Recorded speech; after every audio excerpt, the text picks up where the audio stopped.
Momento Edificação. Uma palavra de vida. Assista agora a palavra de hoje.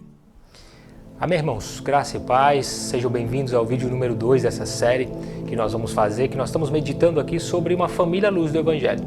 Esse é o nosso segundo vídeo, é muito bom que você primeiro assista o primeiro, para que você acompanhe todo o raciocínio e que você agora consiga acompanhar essa condição. O que Deus falou no seu coração sobre o nosso primeiro vídeo?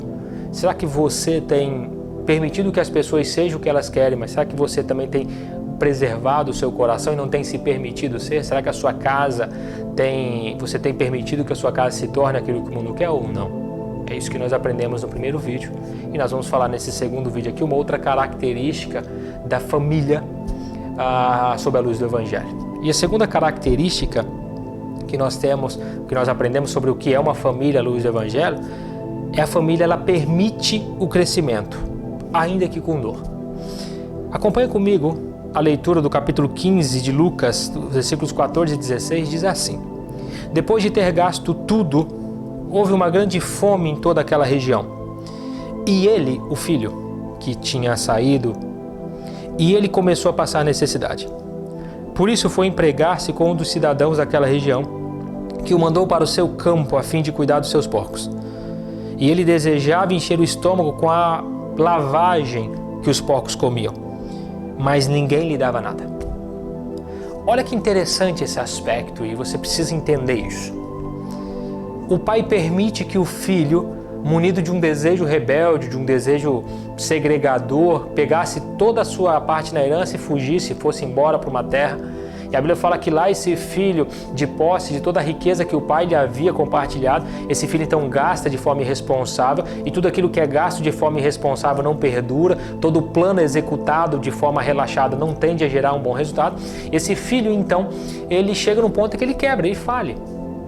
E esse filho, então, para ele não voltar para a casa dos pais nesse primeiro momento, porque o sentimento que acompanha a falência, principalmente a falência, fruto de rebeldia, é o orgulho e a tentativa de esconder as suas próprias mazelas, o seu próprio fracasso. Esse filho, então, procura emprego, ele procura dar um jeito na situação, ele procura emprego, ele vai se empregar como homem, esse homem cuidava de porcos, esse filho, então, vai trabalhar cuidando desses porcos, e a fome estava sobre ele. E ele queria então partilhar das bolotas, da lavagem que os porcos comiam, mas ninguém lhe dava nada. Olha que interessante esse aspecto, porque o primeiro ponto do primeiro vídeo, o pai permite que o filho seja o que ele fosse, o que ele quisesse ser.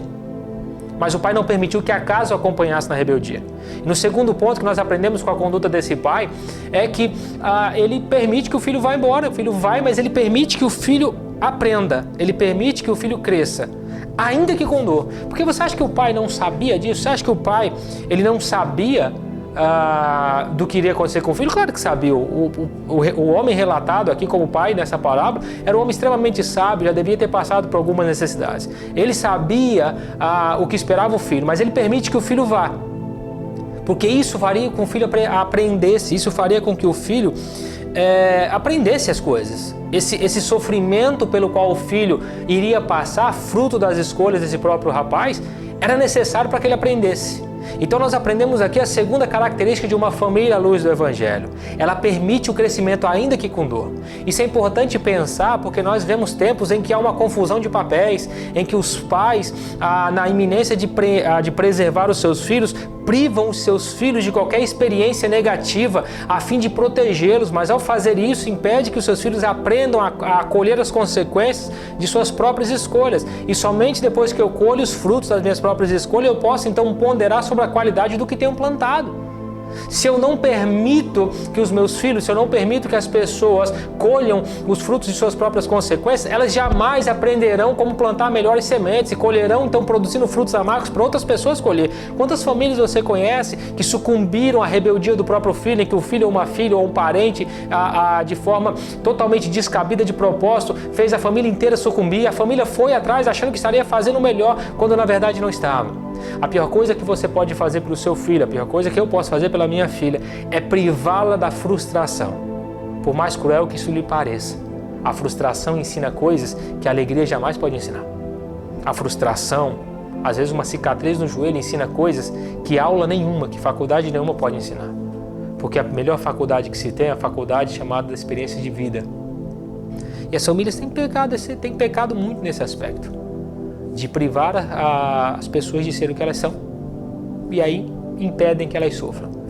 É uma grande incongruência isso, é um grande desencontro de propósito isso, em pensar que nós temos uma história, principalmente aqui no norte, em que nós somos filhos de retirante, nós somos filhos de pessoas que vieram desbravar o norte, somos filhos de pessoas que as mãos são calejadas, já idosas e calejadas, sofrendo para abrir esse estado. E hoje, por alguma questão que a gente se perdeu, nós olhamos para os nossos filhos e dizemos: meu filho não vai sofrer o que eu sofri. E a ideia não é que ele sofra o que você sofre. A ideia é que ele tenha experiências suficientes para aprender a ser a pessoa reta que você é. Não estou falando de transferência ou deixá-lo sofrer sem cuidado e sem zelo. Não é isso. Porque amor não cega, amor não castra, amor não superprotege. Amor dá condição temperada de que as pessoas vivam as suas vidas e aprendam a escolher da melhor forma. Que o nosso amor não castre os nossos filhos. Que o nosso amor não venha podar os nossos filhos para que eles não se tornem adultos frustrados ou adultos incapazes de escolher boas sementes para plantar. Os adultos de amanhã estão nas nossas casas hoje. Que Deus possa te abençoar e te dar a medida exata para você permitir que o seu filho aprenda, que a sua filha aprenda, que as pessoas da sua família aprendam, ainda que elas precisam sofrer por isso. O sofrimento dá lições incríveis que alegria nenhuma pode oferecer. Que Deus abençoe a sua casa, em nome de Jesus.